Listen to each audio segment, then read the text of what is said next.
Our temples are burning. The Colossus has fallen. I can feel it. We grow weaker by the minute. Speak for yourself. Apollo's right. We all feel it, this weight. The weight of time. We've brought this on ourselves. We provide for them. We sustain them. And enjoy their wives. How is it that we've become so vulnerable to these nothings? They've learned how to hurt us. We should descend on Argos tonight. Take our vengeance now! Paint the walls with their blood! You'll just drive them further away. You'll chase any love they have from their hearts. Their love feeds us. You're tearing down our deities. Would you wait until we've been reduced to dust? Apollo, is that sword of yours just a toy? Even you are too weak to do what you suggest, Poseidon. He would not be alone. The old ways aren't working. We could reach out to them. An accommodation could be made. A truce! No!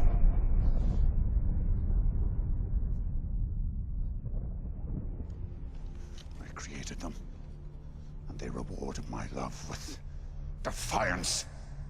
There will be no truce. Ayah Shalom, all praise to Yahweh Bashmi Al-Shah, double honor to the elders. My name is Amna Wala, and to my left is Karata Zakba. and this is a continuation of Acts 17 chapter. I know it's been a while since the last show, but you know, job stuff, changing your days on, days you work, days you got off, and technical stuff. Because this show was actually done before, but it didn't come out right on the camera because of the sound, so we're going to do it again right now. We can start from right there. All right, this is Acts chapter 17, verse 23. Last time we left off at verse, the 22nd verse. So now we're going to read through the 23rd verse. All right, this is Acts 17 to 23. For as I passed by and beheld your devotions. This is the Apostle Paul speaking to the Epicureans and to the Stoics. Because the Epicureans and the Stoics were, these are Israelites. That's a part of this, the philosophy of Stoicism and Epicureanism. Go on. All right. I found an altar with this inscription. So he found an altar with this inscription. Go on. An actual altar. To the unknown God. So he found an altar that had the inscription on it that said to the unknown God. Go on. Whom therefore ye ignorantly worship him, declared I unto you. Him declared I unto you. So it says he found an altar that said to the unknown God. Now you can read that. This is Wikipedia right here. All right. Okay. It says unknown God. In addition to the 12 main gods and the innumerable lesser deities, ancient Greeks worship a deity they call agnostos, theos. Yeah, a deity that they call agnostos theos. Go on. That is the unknown God. That's what a agnostos theos means, unknown God. Theos is Greek for God, and agnostos is Greek for unknown. Like people who are agnostic, they say the existence of God is unknown, and if a God does exist, then God's existence, the proof of it is probably unknown. It's impossible to prove or impossible to be known. So that's why agnostic comes from the Greek word agnostos, which means unknown.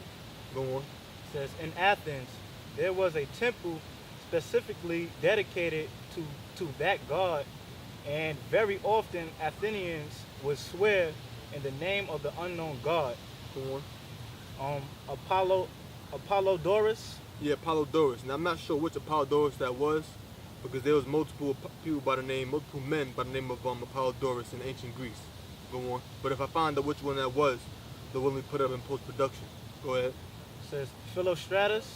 And Philostratus. His name was Lucian Flavius Philostratus, who lived from about 170-172 AD to about 247-250 AD. And he was he was known as the Athenian, and he was a Greek sophist. Sophist means skilled or wise. Like Sophia means wisdom. And he was a Greek sophist, which a sophist was a teacher. They taught, basically they utilized the tools of philosophy and rhetoric, and many of them also taught like mathematics, athletics, and music as well. And he taught the arete, A-R-E-T-E, that means like excellence or virtue, to young statesmen and nobles. Go on. And Pausanias wrote about the unknown God as well. Pausanias or Pausanias, he wrote about the unknown God as well. He lived from the period of 110 AD to 180 AD, and he was he lived during the 2nd century AD, and he was a Greek traveler and Greek geographer, and it was said he lived during the time of Hadrian, Antonius Pius, and Marcus Aurelius. And the other guy, Philostratus, Lucian Flavius Philostratus, said that lived during the time of the 33rd Roman Emperor Philip the Arab.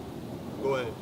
The unknown God was not as much a specific deity. So these guys that we just mentioned, they wrote about the unknown God. We got a document on that as well. So go ahead. It says the unknown God was not as much a specific deity. So the unknown God was not as much as a specific deity, meaning as much as a specific God, go on, that they worship, like how they worship Zeus or Poseidon or Ares and so forth. Go ahead. But a placeholder. Right, so he was a placeholder. This unknown God was a placeholder, meaning this unknown God was a placeholder for whatever God that they believe actually existed, but whose name and nature wasn't known. Or a placeholder could be an object that's not known. All right, go ahead. Okay, for whatever God or gods actually exist. Yeah, that they believe exist. Go ahead. Exist, but whose name and nature were not revealed to the Athenians or the Hellenized world at large. Go on. According to a story told by Diogenes Laertius. Yeah, Diogenes Laertius. He was a Greek biographer. He wrote about different biographies of Greek philosophers, and when you look him up, it says not much is known about him. Even if you look him up like on Wikipedia, it says not much is known about his life. You know.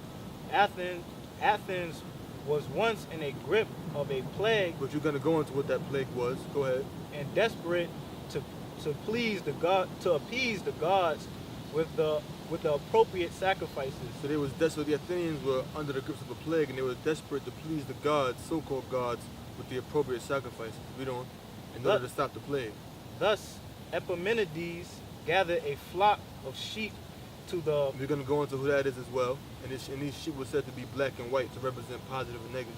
Go on. It says, gather a flock of sheep to the Areopagus and release them. Right, to the Areopagos, the Areopagus, which Ares is the Greek way of saying Ares, the Greek god Ares, and Pagos is the Greek way of saying rock. So that's Ares rock, which we mentioned before in the first show.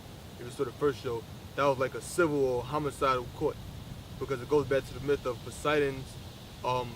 One of Poseidon's sons attempted to rape Ares' daughter, and Ares killed him, and he was held there at the so-called Areopagus on trial for murder, for homicide, and he so-called beat the case. Zeus banished him from Olympus, and he went there.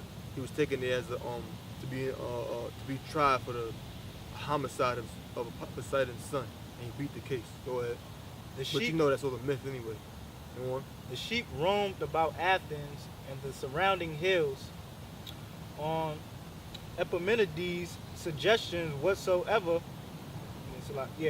Wherever a sheep stopped and laid down, a sacrifice was made to the local god of the place. So what Epimenides did was read that part again.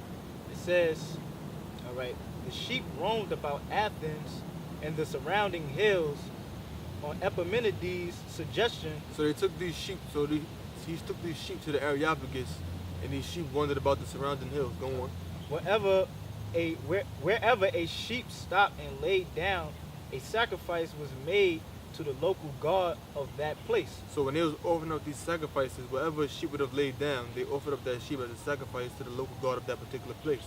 So they went to a particular place where Zeus idols was at. They'll build the altar there to Zeus and slay the sheep. Or a spot where Ares or Poseidon was at, they'd do the same. Go on. It says, many of the gardens and buildings of Athens were indeed associated with a specific god or goddess, and so the appropriate altar was constructed and the sacrifice was made. Go on. However, at least one, if not several sheep, led the Athenians to a location that had no god associated with it. So some of these sheep went to certain locations that was not associated with a particular god. So if this sheep Wouldn't go to a particular location that's associated with the god Zeus or Ares or Poseidon or Athena or any god or so-called goddess. Go ahead. Who could you offer up the sheep to?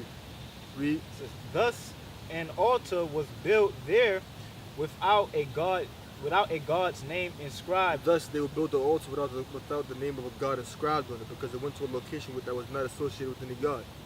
Basically, unknown god what they'll make on that altar. Go ahead. There's more to that? I'm gonna read that part again to finish it. It says, thus an altar was built there without a god's name inscribed upon it. Right, without a god's name inscribed upon it. Now, you mentioned in the beginning of that paragraph, this is Wikipedia, how it said Athens was at the grips of a plague. And we're gonna go into the plague and what it was about. This is a website, this is about.com. This is Cylon was a would-be tyrant. This says Cylon dates 7th century. It says the 7th century is 601. This is 7th century BC. It's 601 BC to 699 BC. That's the 7th century. Alright? It says Cylon dates 7th century, citizenship Athenian, would-be tyrant, Olympic athlete. It would be hard to overstate the importance of an Olympian victory to the people of ancient Greece. It made instant celebrities of the winners. They could even feed a public expense for the rest of their lives. Poems were composed for them, enduring monuments still attest to their achievements. Cylon, an Athenian nobleman, or Eupatrid, was one such Olympic athlete whose victory in 640 BC also won him a king's daughter and then an in to the top position in Athens. Cylon married the daughter of Theagenes, the tyrant of Megara. A tyrant in the 7th century BC meant something different from our modern concept of tyrant as a cruel and oppressive despot. A tyrant was a usurper in ancient Greece. Think coup d'etat.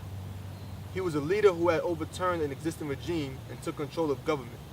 Tyrants even had some measure of popular support usually. As an aside, although the Roman emperors weren't technically tyrants, some of the most infamous emperors like Domitian and Nero had popular support. What they lacked was committed senatorial class backing. In the case of Greek tyrants, it's obvious why the nobility opposed the tyrants. The previous ruler, a member of their class, had been ousted. This is a section that says botched coup. Cylon wished to become tyrant of Athens. It is possible he had radical reforming tendencies that would have appealed to poor farmers. So he said Cylon wished to become a tyrant of Athens, and it's possible that he had radical reforming techniques that would have appealed to poor farmers. Now, why would it say that? Now let's go to this other site. It's called History Curriculum Homeschool. Let's read it again. Heritage History or History Curriculum Homeschool. Cylon fails to make himself tyrant.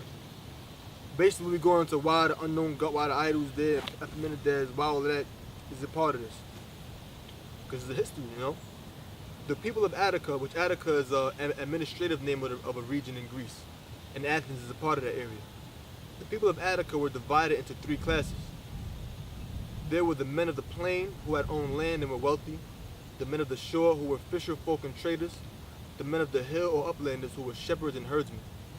These 3 parties, the plain, the shore, and the hill, as they were often called, were dissatisfied with the way in which they were treated by the nobles. For little by little, they were taking possession of the land and making free men slaves. So now you can see why Cylon is